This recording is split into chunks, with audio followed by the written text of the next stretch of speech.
it's an exhausting day. You have to get back to the media centre after every session, edit, upload as many shots or the right amount of shots for the clients, and then get back out there and do the same again. I always say my job makes my heart sing.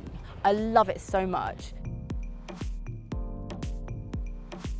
So I've wanted to be a motorsport photographer, or a photographer really, since I was about maybe 13, 14. My first camera was about this big and it was pink and it had a little caterpillar on it. It was really cute. When I was watching Formula One, I was very much more interested in the photographers. So when I was watching the grid, I used to say to my mum, like, oh look, there's that photographer, and oh look, there's that photographer, like right behind like Lewis Hamilton or something. I've always had this kind of visual attraction to motorsport, and I've got a sketchbook back at home, which is I look at it, it's quite sweet actually. I've actually got like loads of photographers, like portfolios and stuff that I've kind of nabbed from the internet, or even even from like F1 Racing magazine or Autosport, where there are just like standout shots, kind of whether it be studio or just an amazing pan somewhere just insane, that I would like put in a sketchbook, and I would like write the photographer's name and what I loved about it and everything. And it's really funny actually, some of the photographers are here in the pit lane, and I said to one of them the other day, I was like, oh, you know that I've got you in a sketchbook. I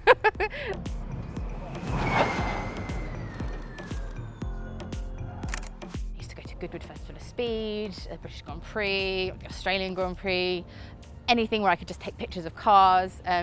We lived on a main road and I used to pan the cars. I practiced panning. I learned how to take pictures of cars just standing at the end of our drive, sort of. I'm trying to get kind of the techniques right. I got my opportunity in Formula E when Spacesuit Media, the agency that I work for, saw my work, that I was an event photographer that was also posting some stuff from motorsport events, and they liked what I was doing, and they thought, oh, this is great, we've got an event photographer who we could maybe use, kind of, if something happened on track, we could throw her into pit lane or something. She might be all right, we'll give her a chance. And that was Paris season 2, and I was mainly in the Emotion Club, and also London season 2. And I loved it. I got a call halfway through, like the end of the day. It was really close to who was going to win the championship, and they rang me and they were like, get down to Renault's garage and like go and capture, they might win the championship. It looks like they might win the championship. Go, go, go, go. So I like sprinted down there. I was like, it's my opportunity, it's my opportunity. And I just fell in love with being in the pit lane. It was everything that I ever wanted it to be and more. And season 3 came along. And about halfway through the season, there was a gap in the trackside team, and I'd done enough in those 2 races in Paris and London to get a shot at trackside, and I haven't left since. Mahindra sort of adopted me as their photographer from season 4-ish onwards, and I've been with them ever since. So we've created some really cool content, and yeah, we're going into season 8 now, and I can't wait. I still love it. My brief usually comes in from the team the Friday before, so we often fly out on the Monday or Tuesday, so I like to have the weekend to sort of prep everything, make sure all my kit's working, and then I fly out Monday or Tuesday. So I'm usually at the track by Wednesday.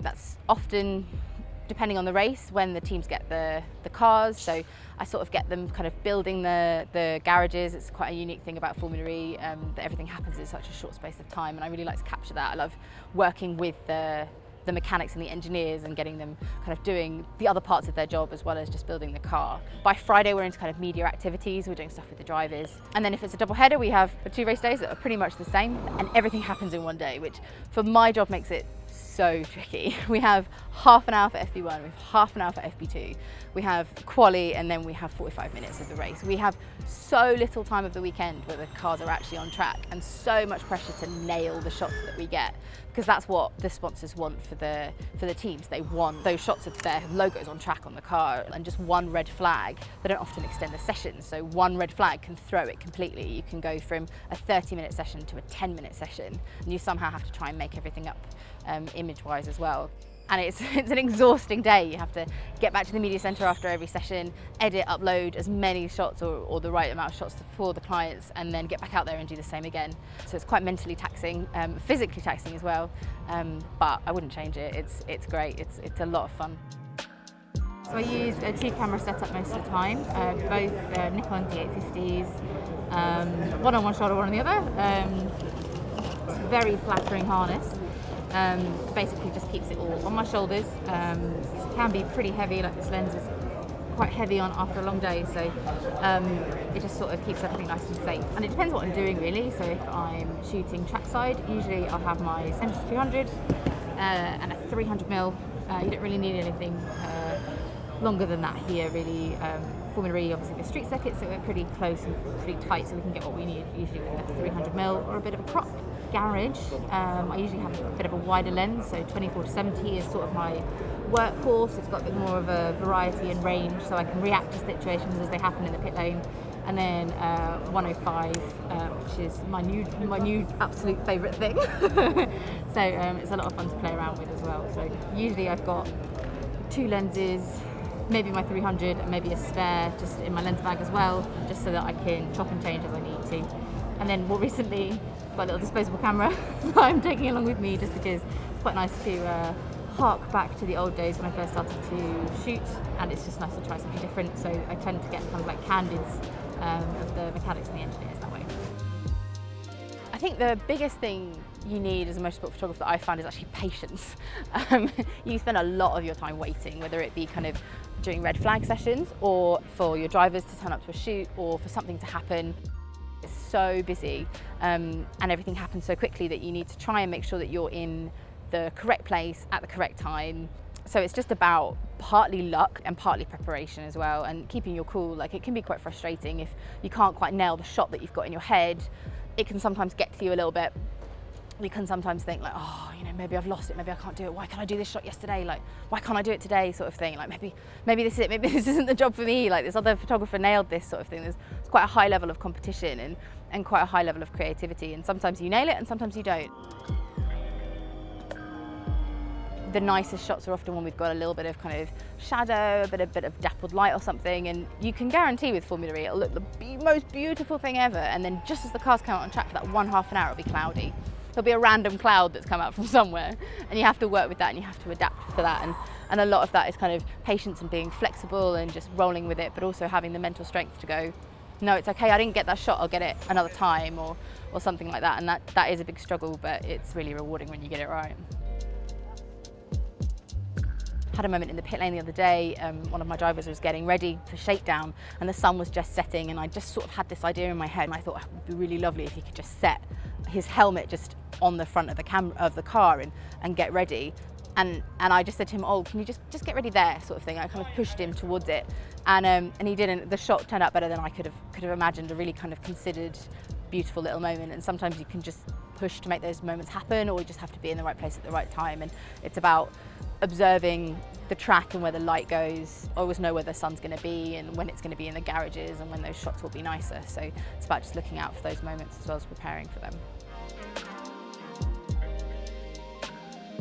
I've worked in various different other series, and the Formula E paddock is just so special because everyone is sort of in it together, it feels. No matter how much of a horrible day I've had, no matter how stressful it is, how many miles I've walked, how many blisters I have on my feet, it's the people that keep me happy in this paddock, and they bring me so much joy, and it's just always such a delight to come into the garage and see the mechanics and have a bit of a laugh with them and capture them doing their job and telling the story of the weekend. And it's probably more about people for me than it is about the cars. The connections and the friendships that I've made in this paddock have changed me for the better.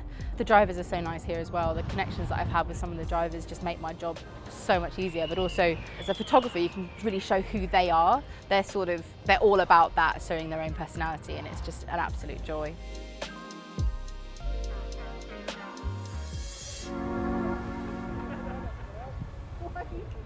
So in 2019 I won Motorsport UK's Young Photographer of the Year award. When I was making those sketchbooks, I was also always keeping an eye on it was MSA Photographer of the Year at the time, and some of the absolute greats in motorsport photography have won that award. And it was always a thing that I was like, I really want to get to the point where I can enter that, where I can feel like I have a portfolio that is worthy of that award. My amazing PR at Mahindra was really pushing me, and she just sort of went like, you're never going to win it if you don't enter it, just enter it. And we'd done a really cool shoot with the car with some fibre optic cables in the studio. It was my first ever chance to get into a studio with any car, let alone a Formula E car, and that was the leading image that won the award. And at the time, I think still now actually, I'm the only woman to win that award, which was a huge thing anyway, but an absolute honour to be on that list of people who have won that award.